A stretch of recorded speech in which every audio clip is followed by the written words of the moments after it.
From the Homestead Studios in Santa Clarita, California, this is a Headache Soul production. Welcome to Just the Tip-Sters, America's favorite true crime podcast. I'm your host, Melissa Morgan. With me today is my handsome and talented co-host, Joshua Rabbit Bevan. Rabbit? When his feet stop moving, his ass hits the ground.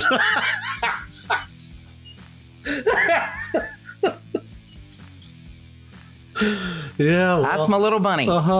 Yeah, and it is probably me. It is a fine ass that you have, sir. Why? Thank you. It's a great butt. I have quite a bit of butt envy. I appreciate it. Yeah, I got no ass, but Joshua has a very cute behind. Thank you. Very cute behind. I appreciate. I was admiring it myself. I know you probably always do. Must hurt to bend your head all the way around. Well, I was walking by a shiny building, of course, and I went, "Whoa, how you doing?" Yeah. Yeah. All right, Narcissus, whatever. Yeah. Did you bang your head into the building because you were trying so hard to kiss yourself? Fucking nut job. Wow. Okay. All right. Lots going on this week. We have Tipster Debbie coming to visit. We're going to the Black Dahlia tour on Sunday. Yes. Finally. Jinx, owe me a Coke. I had dinner with Adam, the owner of Graveline Tours. Last night I took him to the most elegant of all Southern California restaurants, Arby's. He had never been, and he wanted to. I know, because he eats healthy. He's a healthy eater, but he's like, I'm not a foodie. I don't care. It's either good or bad. And he said, my friend told me I had to try Arby's, and he said he wanted the potato cakes, and I said, say they haven't always been there. You know, they were there, and then they took them off the menu and they brought them back. Oh, sure. So we had potato cakes and shakes for dinner. Oh, that was the entire dinner? Yeah, because health nut. Okay, I was going to say, there's some healthy options at Arby's. Fuck you. No, there's not. No. So, of course, we get there, and Adam goes, hi, do you have a gluten-free menu? Oh, my God, bro. And I told him, and he insisted on asking. And the sweet kid behind the counter goes, no, we don't at this time or ever. Come on. And so he ends up getting a beef and cheddar, but he doesn't eat the bun, which is the best part, with the little those grilled onions on top. Yeah. And the buns are, as he called it, a brioche bun. And sure. Yeah. So he puts roast beef in between two potato cakes and made a potato cake, roast beef, and cheddar sandwich. With the cheddar sauce? Yeah. He was gonna abandon it. And I go, no. Look at your entire bun soaked in cheddar sauce. Yeah. I need you to scrape that off now. Yeah, he goes, you're right. I need that. Yeah. Oh, yeah. Oh, absolutely. He enjoyed his dinner very much. I'm just going to say that. I was grateful that I was able to, you're laughing your ass off, aren't you? You can't help it. Oh, he said, you expanded this. Yeah. Well, he said, I was explaining. So he goes, okay, I'm on my way. I'll meet you there, get us a table. And I'm like, get us a table. And I'm like, I'll slip the maitre d' a 20, see if we can get in. Right. I do have to say, the sweet kid who rang up our order was so kind. I was like, this is this young man's first time here. And he's like, really? So he gave us 10% off. Oh, yeah, I know. The first timers discount. Yeah, it was very sweet. Or maybe it was a senior discount. I don't know, but I didn't care. I didn't ask for it, and we got it, and I was happy. Wow. So yeah. Wow. So that was that. Okay. And he's like, I can't wait for you to go on the tour and have your review. And he said, it's my favorite one. Is he going to be there Sunday or? No, okay. Blaze. It'll be Blaze. I think so. Yeah. Blaze will be driving the vintage funeral coach, and it will be me, Joshua, Debbie, Charlotte, and Fiona. Once again, it will be Joshua with his harem. Right. Joshua the pimp. I'll be kicking back in the funeral. We'll coach. see if we can get her to open the moonroof. Oh, and we'll have like champagne out the window and shit. Yeah, that'll be fun, huh? Yeah, good times.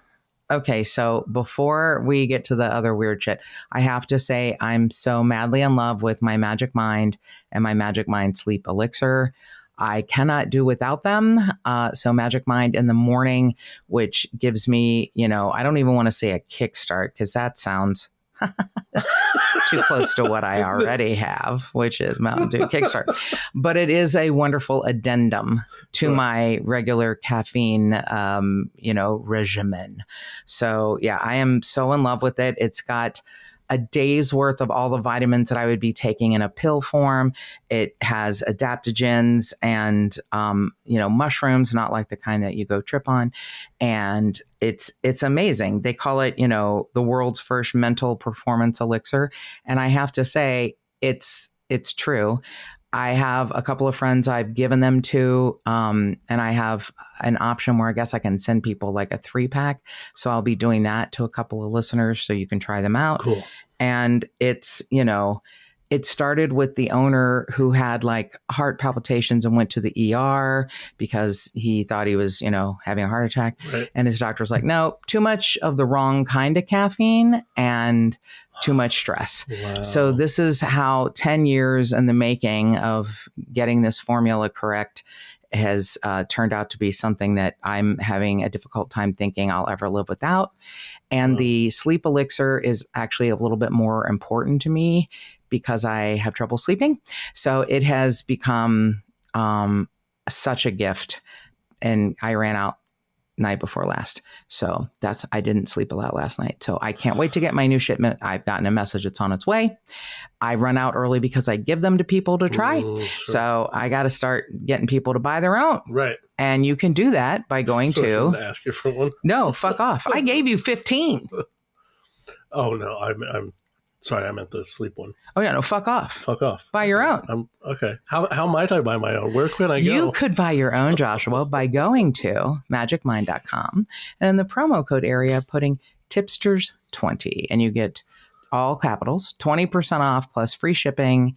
And I don't think you'll be sorry. I think even if you just do it as a trial and see how you like it, but I don't know how you couldn't just reorder it like all the time. I just feel like, I'm in love with both of the formulas and they're the bookends to my day, morning and night. That's awesome. So, yeah. So I also want to say thank you to those of you who are leaving reviews. Really appreciate you. It's, slowly helping because, some people are goofballs and decide that, they don't like me. How can they not? Yeah, I know what's not to love. What's not to love? Well, one of them is this, host of a podcast who enjoys making other people feel that they're not doing a good job. I will not tell you the nickname that Joshua made for her because it made me laugh until I hurt myself. And it is personalized and also true. Uh-huh. So I'm not going to tell you the nickname that he has for her, but it's a good one. I'm also going to say... Because publicly, I'm not that mean. No, you're not. You are not. But via text and privately, you are savage. I'm the biggest you are asshole. feral. You go for the throat and the gut and you eviscerate anyone who displeases you. So I have learned my lesson. Do not piss him off because he will fucking kill me and eat my heart.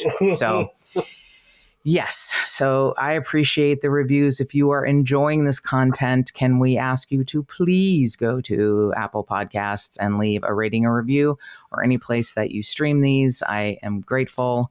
I will also tell you, as odd as I feel that YouTube listening is, it is one of my favorite things because I can delete real shitty comments.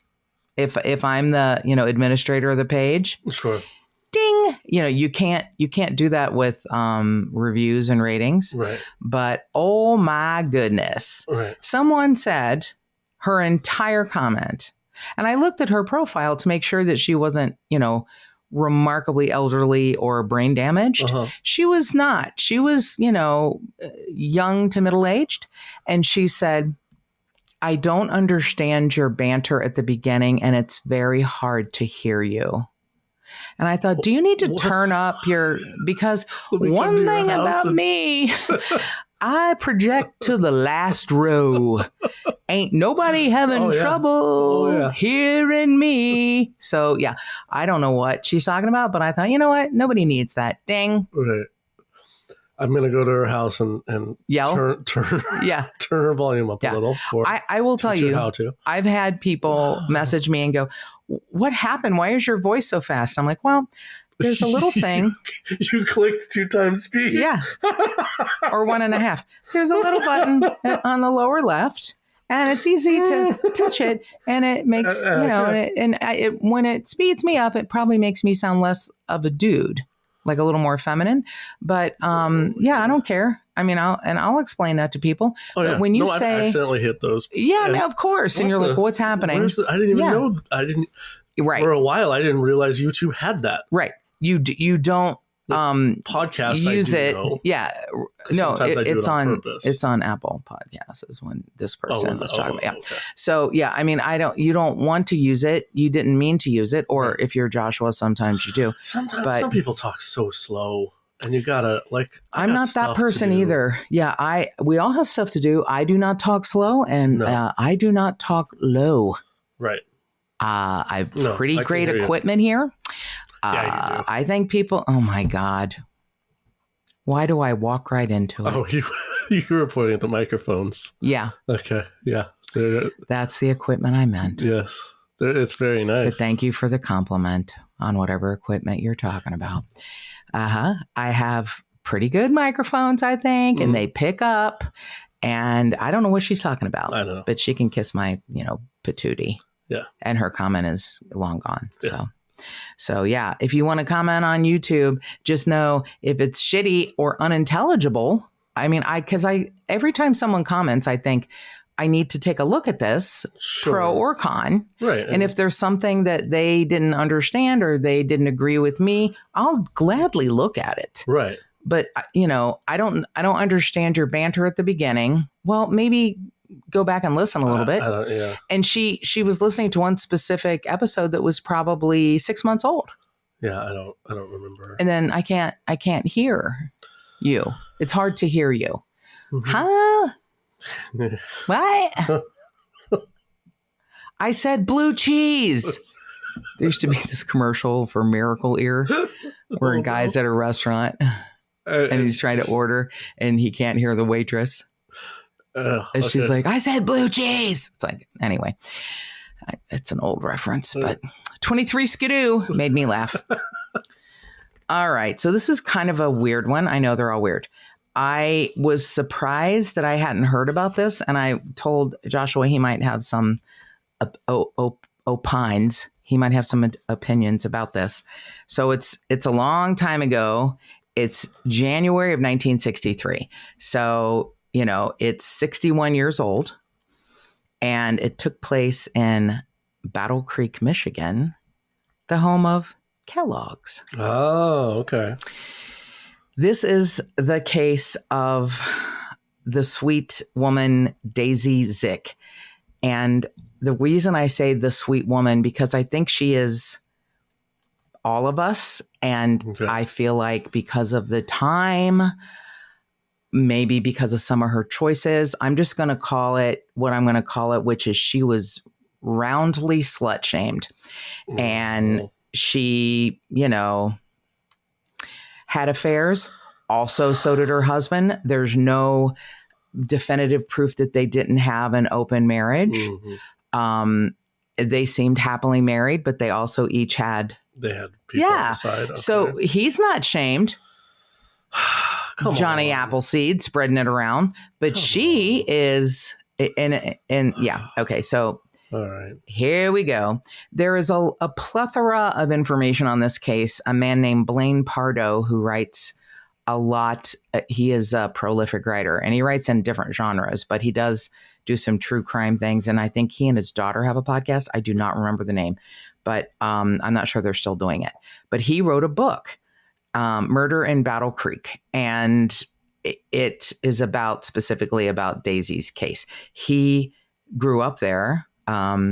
Near where she lived. He knows the areas, he knows the topography, and he knows the story. I don't know exactly how old he is. He may have been a little kid when this happened. I don't know that he would have, remembered, but maybe. He's hard to pin down as far as age.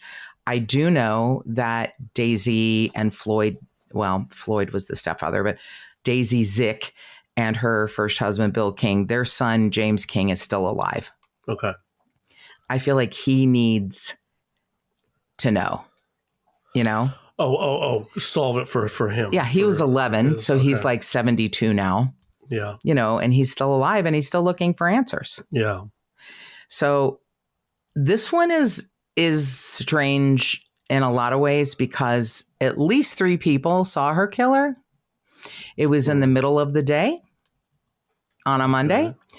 And she summoned superhuman strength. Okay. To try to live. Oh. So she lived in a small area of Battle Creek called Wattles Park. She and her second husband, Floyd Zick. So her first husband, Bill King, who she had the divorce with and the son, he beat her and broke her nose. And she got the divorce. Okay. Now, we're talking, you know, I guess it would have been the 40s because she died in 63. She was very young, underage when she got married. She had the baby. And at 18, files for divorce because Bill King breaks her nose. Okay. And she's considered a child. Because she's only 18? Uh-huh. Oh. She's able to get married and have a child, but she can't, file for divorce. So her father had to sign the divorce papers. Yep. Oh my gosh, that's crazy. Yes. Wow. So Daisy was, you know, fun loving. At that point, she'd worked at Nabisco and she loved to go to parties and dances. And there were a lot of men back from the war. They had a lot of, you know, soldier dances. Mm-hmm. That's where she runs into Floyd Zick. Okay. So they get married and he is, from all accounts, a really good stepdad to James King. Yeah. Good.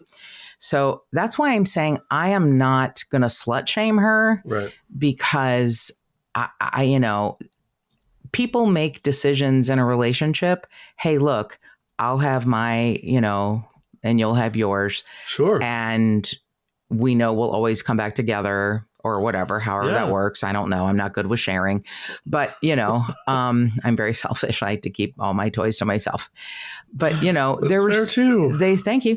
They seemed very happy. Yeah. She wasn't cheating because he was abusive. Yeah. Her first husband was an alcoholic and beat her. Her second husband, not that. So, okay. So, you know, he's stepped up and become a real good stepdad and, you know, and he's married and she works now at Kellogg's. Okay. She would go in at 11 a.m. And work, I guess, like a second shift or something. And she would go have coffee every morning with her best friend before going to work. Okay. She had a routine. Okay. So they had this lovely small house. And from what I understand, it really hasn't changed a lot in all these years. Okay. It's like a small little frame house. So she, in the morning, would open the blinds to let the sun in. Mm-hmm. And then before she'd leave for work at 11, she'd close them again so no one could look in the house. It's a really odd day, January 14th of 1963, because it is below freezing, really far below freezing. And we're talking Michigan, you know? So it's really far below freezing. So she gets up, she calls her husband at work. Mm-hmm. She calls her boyfriend. Okay. And she makes her own lunch to take to work at Kellogg's. Mm-hmm. And she closes.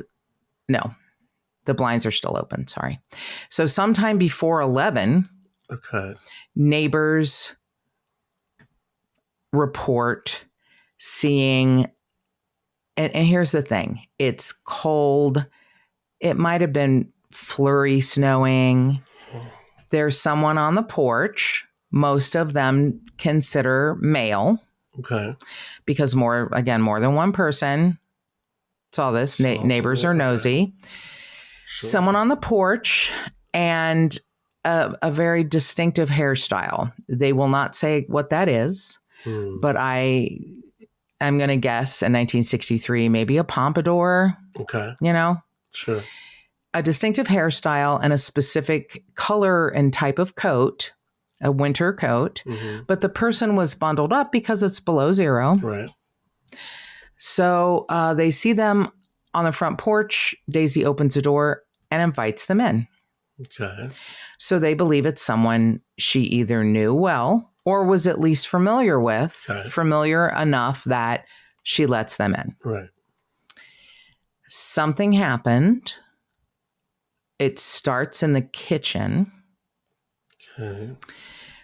I don't know if there was a fight that got out of hand, but she is stabbed over 25 times. Oh, jeez.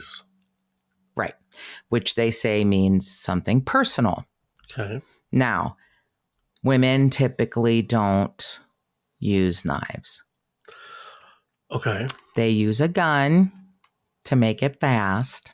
A knife is a replacement for a male genitalia. Sure. It's a sexual thing. Tracks. Right. Yeah. So it starts in the kitchen, and she is like not a big woman. She is pretty small framed, pretty thin, 43-year-old woman. Okay. Mother of an 11-year-old son. And she fights back and runs. She runs to, I guess it would be like a family room or a living room, and what they call the hi-fi, stereo system. Yeah, the hi-fi. And she hides behind it, and the person, and she's been stabbed. Right. Okay. The person pulls it off of the table it's on. Okay. Destroying it. She runs to the guest room, and the person continues to kill her there. It is believed that they were straddling her. She had finally fallen down to the, I believe it was on the bed, on the guest bed, and they are astride her. And got it. A large amount of them were in the left breast or heart area. And so the idea is that's when those stabs came. When the person the first stabs were apparently in the abdomen. Okay. And I believe it's a total of 27 stab wounds. And I believe close to 20 of them are in the heart area. Wow. Right. Okay. So she makes it to 3 different rooms. Right. In an attempt to outrun her murderer. That is rare. If there is, an argument in one room, you struggle, you don't usually make it that far. Can you imagine the adrenaline and the desire to want to stay alive? Yeah. That's, to me, what's so fascinating about her is that she fought hard for her life, probably thinking of her son and her husband and maybe her, boyfriend. I don't know. I mean, the weird thing about Kellogg's, and, I hate to say this and sound like, goofy, but she had many affairs in her life and, had probably more than one boyfriend at the time of her death. And Blaine Pardoe has this quote in his book. A person who worked there said, if you worked at Kellogg's back then, you were the exception if you weren't having an affair. Oh, okay. Everybody's smashing with everybody. I find that hilarious because it's John Kellogg's company who was like... Oh, is he very conservative? Yes. Yeah. Yeah, he's probably the one getting the most. Interesting. If his public persona is like super straight, don't have sex, only eat bran. Yeah, he's eating a lot of bran is what I'm saying. Are you saying he's like into plate droppings where he's underneath like a plate glass table and oh my God, people are shitting out his cornflakes or whatever? Not at all what I was saying. I'm sorry. No, did I go too far again? I mean, whatever. You said he's eating a lot of bran. Whatever you're into. Yeah, right. Mr. Kellogg. Yeah, I'm not slut shaming. I'm not Kellogg's shaming. You do. You have people eat whatever they want and shit on a plate in front of you. That's up to you and your God. Yeah. Oh, wow. Yeah. I'm just saying. Okay. Apparently, a very benevolent, wonderful man was into something called Cleveland steamers, where he'd have women shit on his chest. Yeah. Sorry. I have only heard about these things. Again, whatever you're into, go for it. Whatever makes you happy. Consenting adults, go. You know what? Okay. But no, thank you. So a scant. I'm going to opt out. Yeah. I don't want to die of pink eye and dysentery. Oh, God. Yeah. Sorry. No, thank you. Please no doo-doo. Yeah.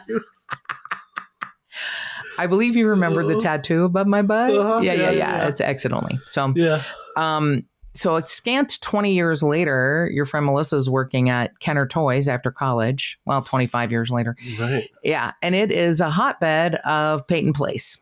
Okay. All the married people fucking everybody, and everybody has an open marriage.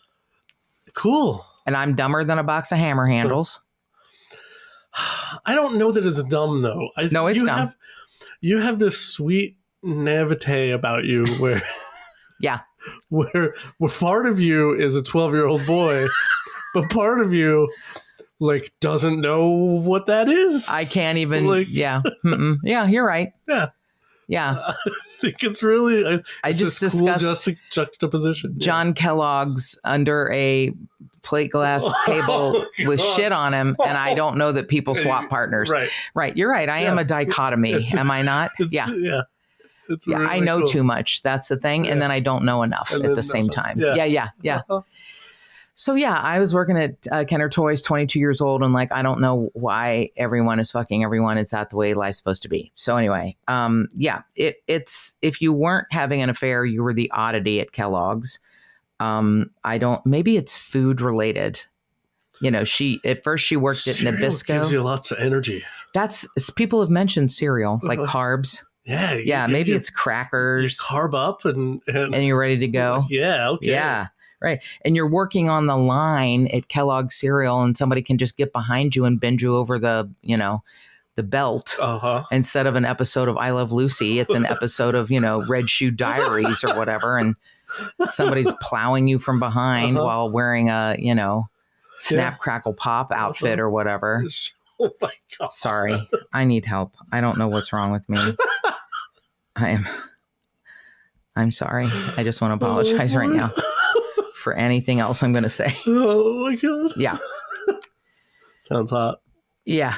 It's Crackle's the one. Oh, it's Crackle. Yeah, Crackle's an asshole. Crackle's the one. So even though it's been, 61 years now, journalists and even police who have taken up the mantle, it's gotten tips and then it's gone cold again. They all say, her son needs this sort of information. Right. And, somebody knows something, somebody heard something, they've maybe have bragged about it or whined about it or confessed it. It's like, it's time for the truth to come out. Yeah. So one of the investigators over the years, Leroy Steinbacher, came up with, years later, someone he thought was a really good suspect. Okay. So at the time, in 1963, they did a great job. Okay. They took, fingernail clippings and blood samples, because there was a lot of blood, and, all sorts of shit. And this person behaved so bizarrely, they left driving Daisy's Bonneville, which I have a picture. It's, it's a big ass fucking land shark boat. Sure. And a couple of miles away, and parked it on abandoned it on Michigan Avenue, which is a pretty big roadway, even though we're talking in the snow in January. People still, you didn't get snow days back then. Right. You made it to work or school, or you didn't. Right. People saw it. People saw the person driving it with the interesting hair and the interesting coat. People saw the person park it and walk away. Wow. Okay. So someone had to have, I think there have to be some I don't want to say inevitables, but some things we need to look at. Someone had to walk there or Sure. walk to her house. Or somehow get dropped off, took the bus. Or dropped off. Yeah.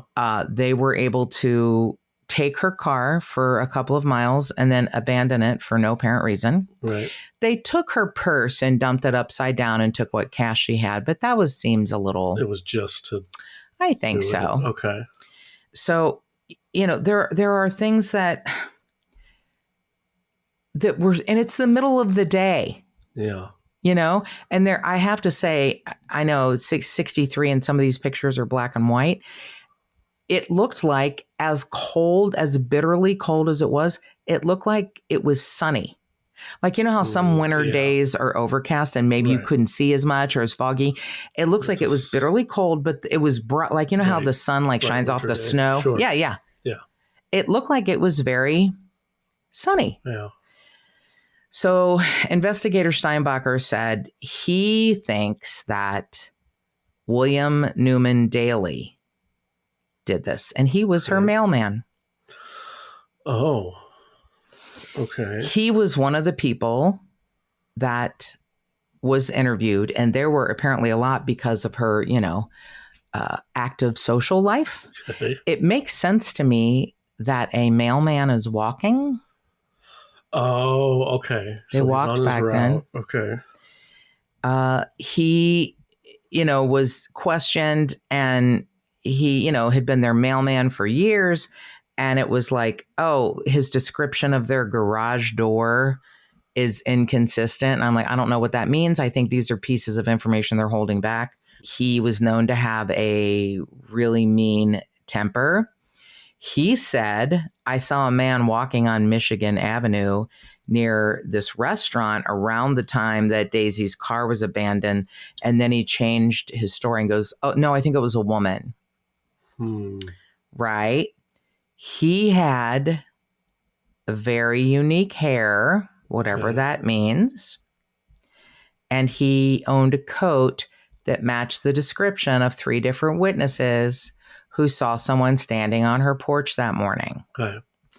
Now, how many times has, even in today's world where they want to shove everything into your mailbox or drop it off on the porch, do they, hey, you need to sign for this? Or back then, they wanted to hand you your mail. Okay. Doesn't that sound... Yeah, I mean, yeah, okay, this looks like a package I'm not going to leave out in the snow. Here, let me ring your doorbell. Mm-hmm. Sure, that, I mean, even my mailman does that now. Right. Mine too. Yeah, like if it's something a little odd, I don't know that I'd invite him in. Right. 1963. Is that freezing cold? Oh, come in. It's freezing cold. Come on in for some coffee. I just put a pot on. Yep. And okay. Okay. I guess that's just standard. That's a standard hosting kind of. 1963. Okay. Battle Creek, Michigan. Sounds very, very plausible to me. All right. So he died a few years ago, and up until his death, he refused to take a polygraph. Okay. I think that's interesting. What the investigator is saying is what we have missing is a motive. Right. Then what happened in the kitchen? Could he have been having an affair? Okay. With her? Was he already having an affair with her? Right. Because he's the mailman, and that's pretty standard, stereotypical. Right. I mean, well, milkman first, but then... Yeah. I mean, if she's having lots of affairs. Yeah, she is. Probably got to the mailman. Right. Worked her way up to the mailman. I love your theory. She probably got to the mailman. Yeah, click. You got there. Or that's what happened in the kitchen. Oh, maybe he tried. He tried and she said, no, thank you. Okay, here's the other thing. And he got mad about it. It's an odd type knife. It's not her kitchen knife. No. Okay. Well, it may have been at her home because it's a special knife, and I can't remember the word, but it was a knife used by people who worked on the line at Kellogg's.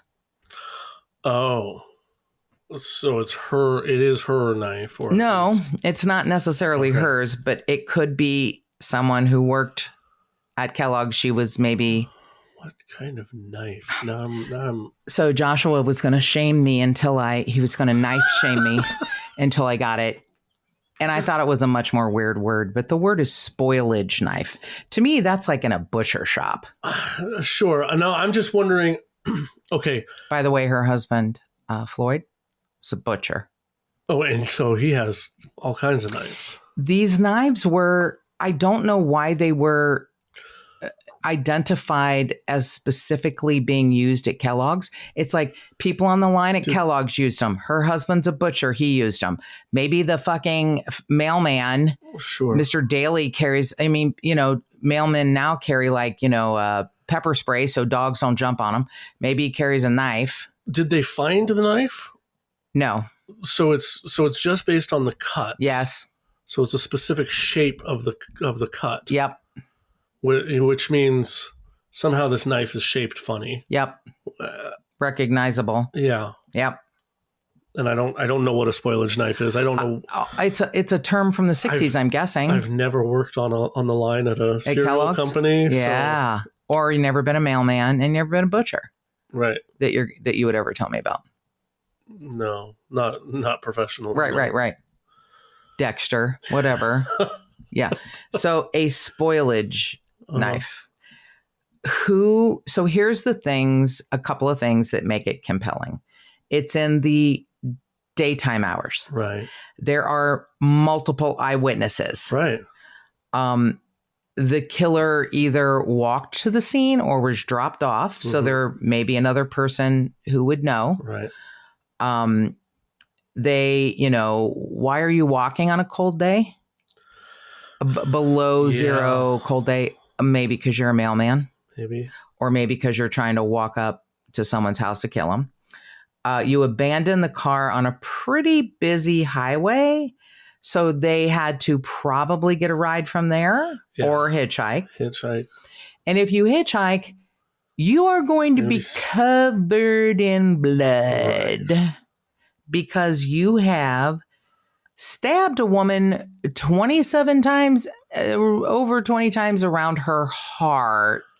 While you were over top of her. So that's going to be, there's no way to avoid. That's a lot of blood on you. It is a lot of blood. It's a lot of everything. So again, they took fingernail clippings, they kept clothes, they took, blood spatter evidence. And granted, it's 1963. I don't know how much, stuff has survived, but I know that they, this is from Wednesday, 2 days after, Wednesday, the 16th of 1963, from the Battle Creek Inquirer. I was showing Joshua the Bonneville that Daisy owned. I mean, it's a boat. Yeah, that's a nice boat. Yeah. And that's the thing that the police were putting out. It's like, this is the best piece of evidence that we have. I'm sure there was blood inside, right, because there was so much. So the reason that this person could have been, I don't think it was a female, but could have been, mistaken. It's a medium build person. Okay. With interesting hair. Yeah. And wearing a blue jacket. And we know that the USPS wears blue. To this day. Okay. Oh, he was wearing his potentially. Okay. Yeah. Or it was someone's wife. Yep. Who came, she also works at Kellogg's, so she had her knife on her and came to confront, hey, don't sleep with my husband anymore. Well, come on in for a cup of coffee. Hey, let's talk about this. I'd like to share that dick. Right. And she said, no, I can't. Stabby, stab. Here's another wonderful layer. A year before Daisy is murdered, they receive these mysterious phone calls. So it's like, was someone stalking her where someone just breathes heavily into the mouthpiece of the phone? Okay. It got to where Floyd would be the only one to answer the phone because it happened so often. I mean, for an entire year. Oh, okay. Before she's murdered. Now, she has let's call it a wide circle of friends. Mm-hmm. They, interview dozens of people, and they planned, to talk to many more. And like I said, William Daley will not submit to a polygraph. A lot of people did submit to polygraphs. I don't know if they took blood tests at the time, if that was a thing that they did, but it's heartbreaking that she fought so hard and for so long. Can you imagine being stabbed and having, whatever, the will to live, the adrenaline that gets you away from this person, which is another reason why they thought it might be a female.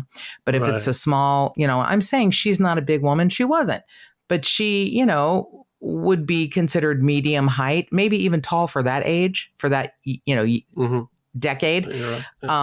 But, let's say 5'5". Okay. 5'4" to 5'5". And, she was in relatively good shape. She was thin and I would say athletic looking, but I don't want to make that sound like that she's, in the Olympics. It's just that she's not overweight. She doesn't look impaired. She just was a 43-year-old, mom, wife, line worker at, the Den of Iniquity Kellogg's. Think about that the next time you have cereal. Oh, yeah. Is there any extra DNA in your cereal? Oh, God. It's part of the prize at the bottom of the box. It's like, I got a decoder ring in someone's DNA. I got a condom. Right. Silly rabbit. Yeah. Oh, God. Okay. So this, violent crime, probably personal, although I did have this discussion with Adam last night. I did. About this particular case? No, or about the Black Dahlia. About the personal nature. He goes, it had to be someone that knew her. And I go, why did it have to be someone that knew her? Yeah. And he goes, well, who else would do it? And I said, somebody who wants to feel like God. Yeah. Right. So I don't know that there was a serial killer in 1963 in Battle Creek, Michigan, who's like, I want to feel like God. It does feel personal. Yeah. When you have multiple partners, you have multiple personalities that, may not like your lifestyle or may want to claim you as their own. Right. You have someone who might have been in the years before they use the word stalking you via the telephone. Right. Yeah, that feels telling to me. Like, very telling, but who would know your address and how would you look up someone in the phone book? Maybe a guy who works at the post office? Maybe, but I think, small town, people know where everybody lives. People know each other's phone numbers. Right. I don't know that that's necessarily a clue for the UPS or the postal service guy, but yeah, it feels like jilted lover or the lover of a jilted lover, right, or whatever. Yeah, a female who could potentially pass for a dude. I mean, back in the 60s, women had big beehive hairdos, but it's snowing, it's on the porch, maybe you can't see. Yeah. I still feel like it's a male, but it could have been, you're right. It could have been the wife of someone who maybe didn't want to share. Right. And she says, hey, I'm going to just go have this conversation in person. Hey, come on in. Yeah. Yeah. I happen to have a blue jacket that looks like I work at the post office. Sure. I happen to have a pompadour like the postal guy. I happen to have a spoilage knife. Whatever the fuck that means. I've seen women with pompadours. Not in 63, probably. That's probably that was decades before you were born. Oh, you mean pictures of them or something? No. Like women now. Yeah. Now that's a hairstyle. Maybe. It is. maybe in the last 20 years or I was so. thinking Katie Lang. Oh, sure. There you go. Yeah, I mean, those, I get it. It could. And probably, maybe not back in 63. Right. Yeah. And I was thinking in case someone was trying to disguise themselves. Yeah. Oh, okay. As, maybe a different gender. Sure. It still feels pretty, to me, I still feel like William Daley is sort of at the top of the list. Yeah. Oh, absolutely. Maybe they were having an affair. Maybe they weren't. Right. Maybe he was like everybody else in town's getting something, like Joshua birthday cake Bevan. Everybody gets a piece. I am not slut shaming Daisy. I'm slut shaming you. Just me. Just you. But maybe William Daley is like, I want my turn. And I mean, if he's the mailman, he knows. Mm-hmm. Oh, the yeah. mailman knows all. Everything. Sure. Yeah. I'm still leaning toward him, but, and also this investigator who, really brought him to the forefront and then refusing to take a polygraph. Yeah. Not that means you're guilty. No. But no, it doesn't at all. Because if somebody tried to give me a polygraph, I'd say no, thank you. Right. No matter. I mean, because I know that there's no. Right. But there's here's no the upside to taking a polygraph. Right. You know that now. We are much more educated now. Oh, sure. I did not know that polygraphs were inadmissible in court. Right. I thought if you took one, it was like, oh, look, he passed a polygraph, or oh, he failed a polygraph, or whatever. To me, it was, if I have nothing to fear, if I've done nothing wrong, I'll take it. And now I get it. It's that they want to see your reaction. Mm-hmm. Absolutely. Absolutely. But yeah, so William Daley never was polygraphed. He died a few years ago. I feel terrible for James King, who's gone his whole life never knowing what the fuck happened to his mother and who did this and why. Yeah. But I am going to say, if you know anything about this case, if somebody said something to you, if somebody confessed something and you think, oh, that's bullshit. That's like some sort of a ghost story that people have been passing around. Sure. Any piece of information, now is the time to come forward. I'm not kidding you. The Battle Creek police are like, please tell us anything you want to tell us. I don't care if it was your grandfather, passed it down the telephone game and maybe some things got changed, but please tell us. You can call them at 269-966-3322. That's the Battle Creek Police Department. And if you have a tip on a missing person or unsolved homicide, or you just want to suggest a case to us, please give us a call at 832-TIPSTER. That's 832-847-7837. Email us at jttipsters@gmail.com. You can find us on any of the social media platforms. You can email. You can find us on the social media platforms, just the Tipsters Facebook page, at JT Tipsters on Instagram, at JT Tipsters Pod on Twitter. You can keep your mouth shut on YouTube, and and more cowbell.